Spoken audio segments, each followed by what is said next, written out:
Hi everyone!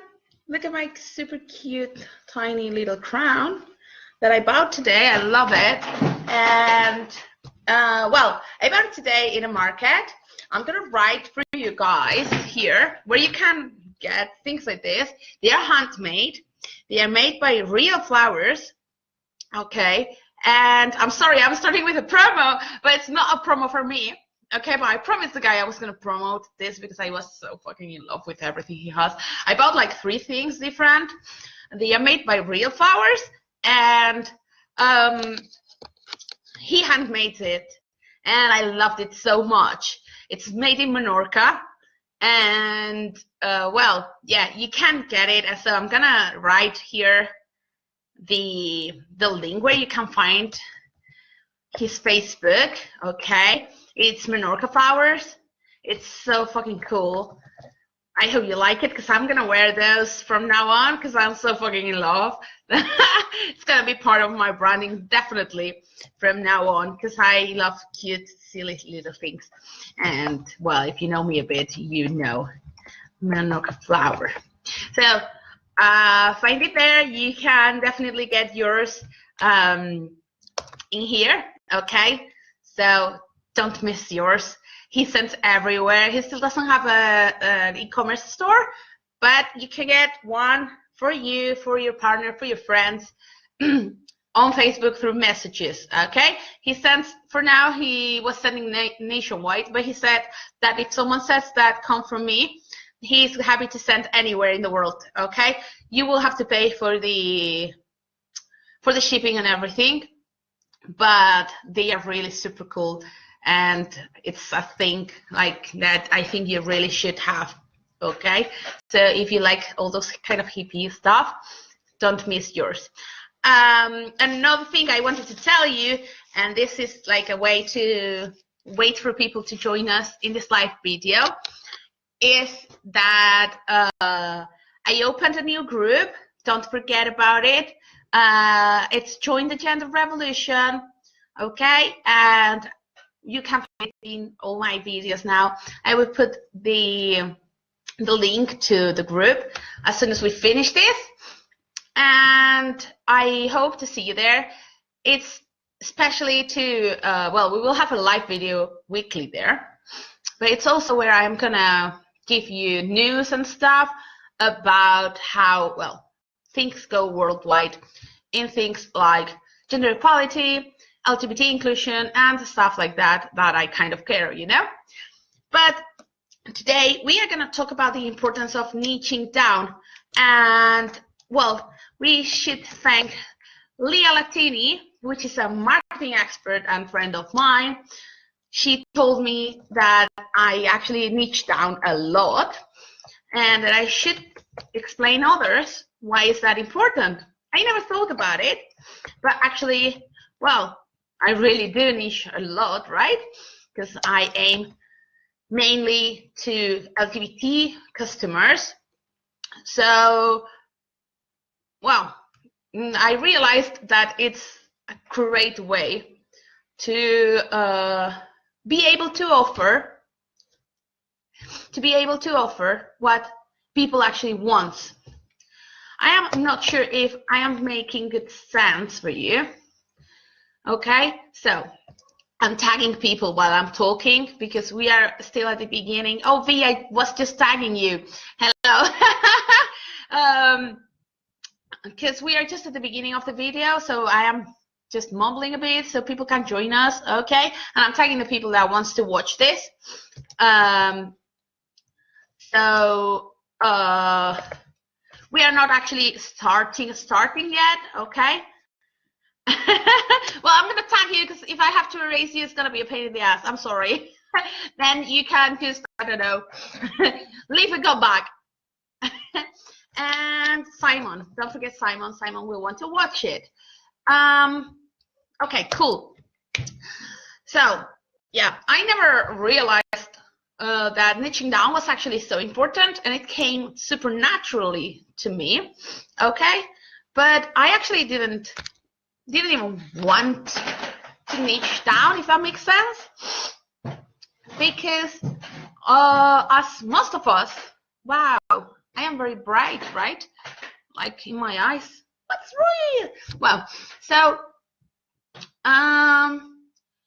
when I started, I wanted to please everyone, like as we do, all of us. Like, oh my God, I want people to spend money on me. Please pay, pay, pay. Whoever was to pay, I want them to be my customer, right? If you do that, put it one, say yes. Put a Y there. I love you, babe. My husband is watching my live video. It's like the first time he's watching it when I'm live, so I'm very happy of it. So we want everyone to spend money on us, right?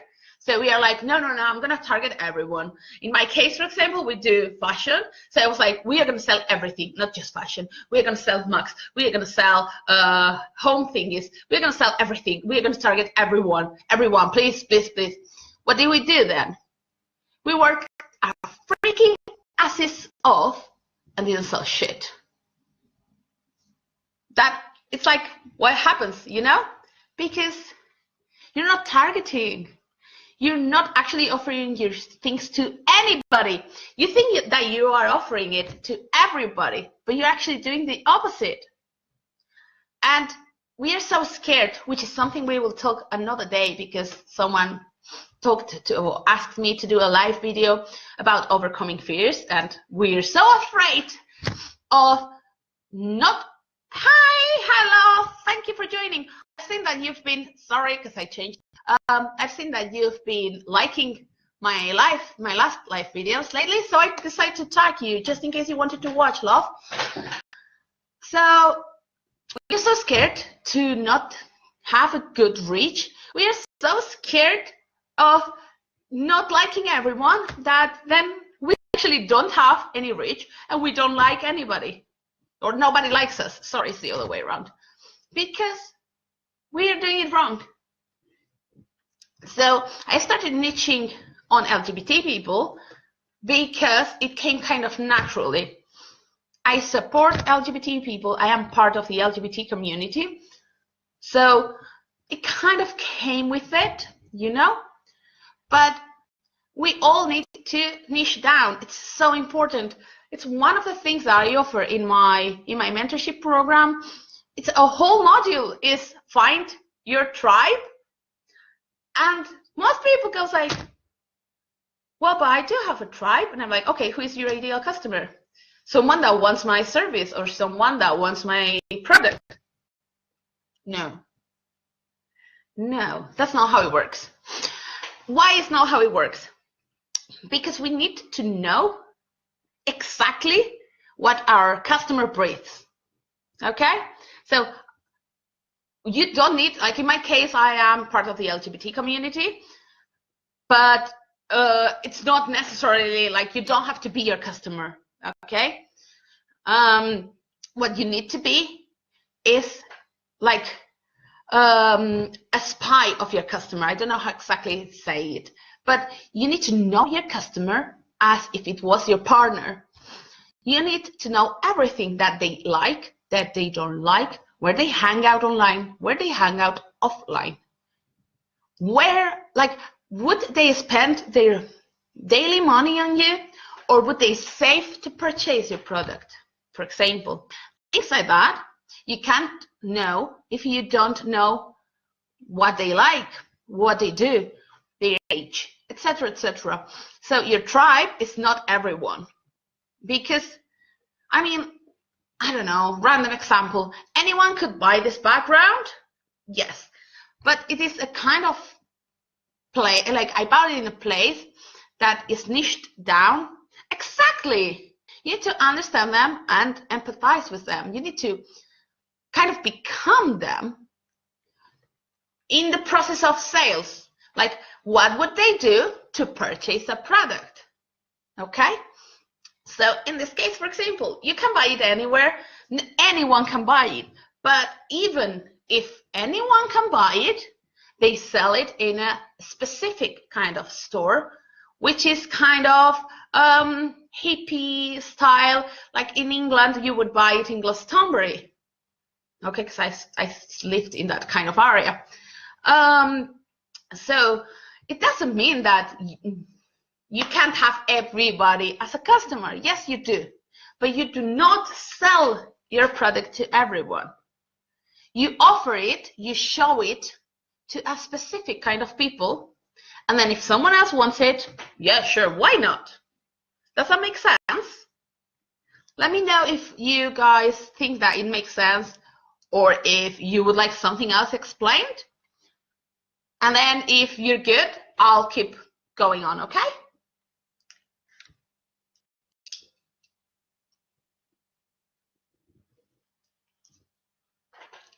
Cool. Okay, so how you niche down actually. Sorry, everything's written down.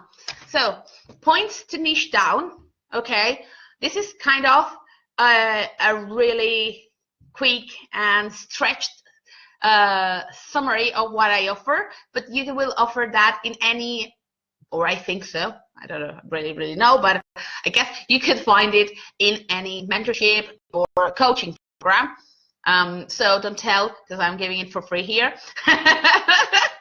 But what you need to know about your ideal customer or about your niche, the age range, that's super important, and the location. Are you aiming worldwide, or are you aiming just your area, or are you aiming whichever area? If you're aiming a specific area, you need to know how the culture in that area works, okay? Because, like, for example, I'm in Europe. If I was aiming only China, I need to learn which is their culture to be able to advertise to them, okay?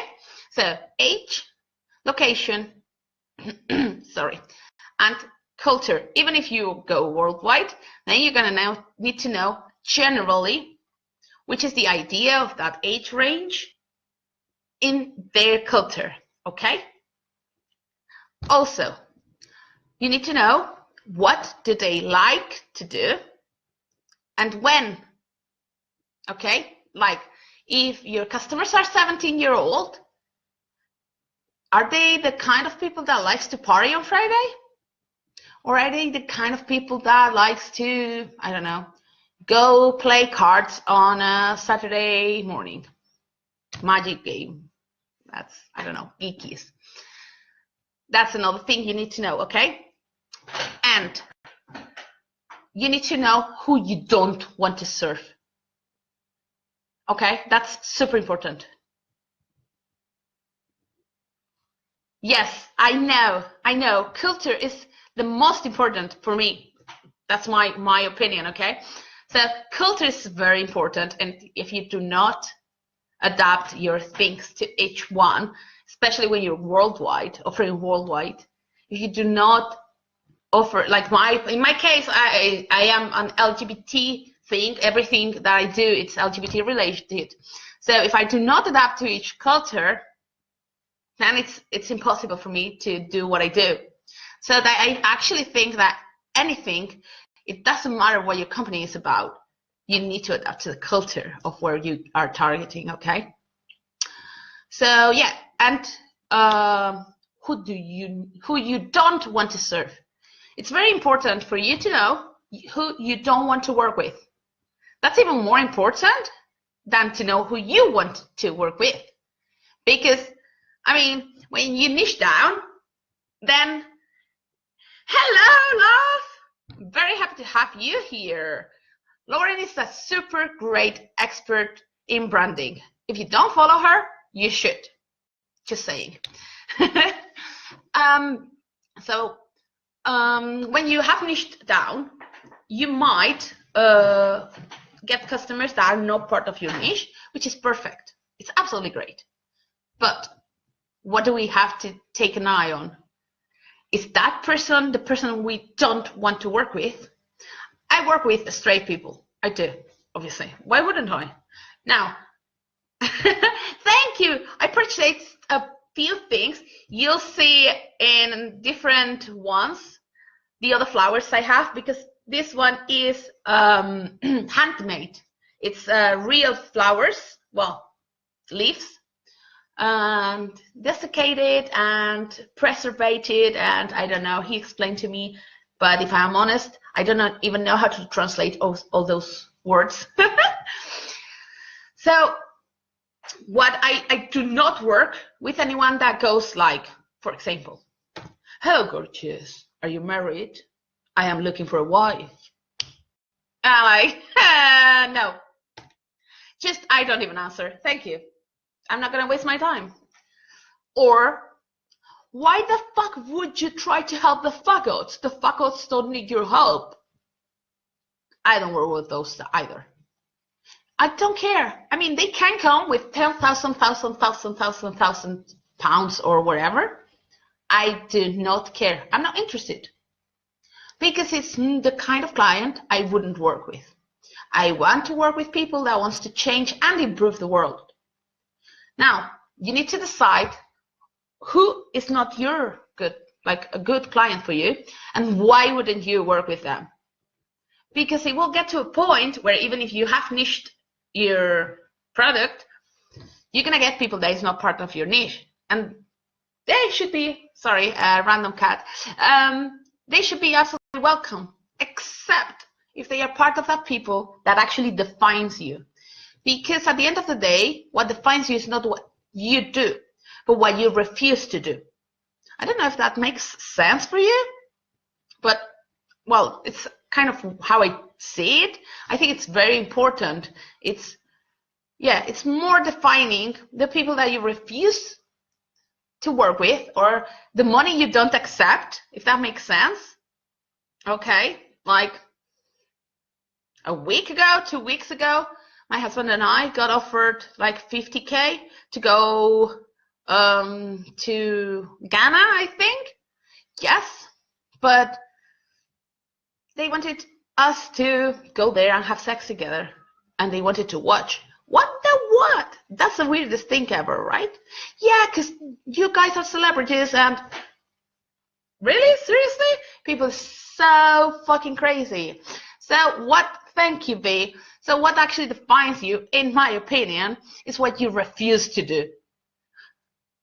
So that doesn't mean, okay, that I have anything to say about sex workers, because if I am honest, I believe that women that work sex because they want to, let me know that because they want to, they are absolutely free to do whatever they want with their bodies.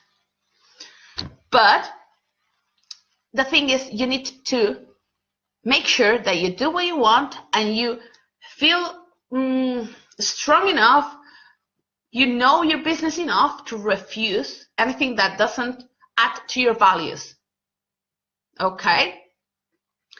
So we have, I'm going to recap, okay? So we need to know who our customer is, age, location, culture. Sorry. We need to know where do they hang, when, okay?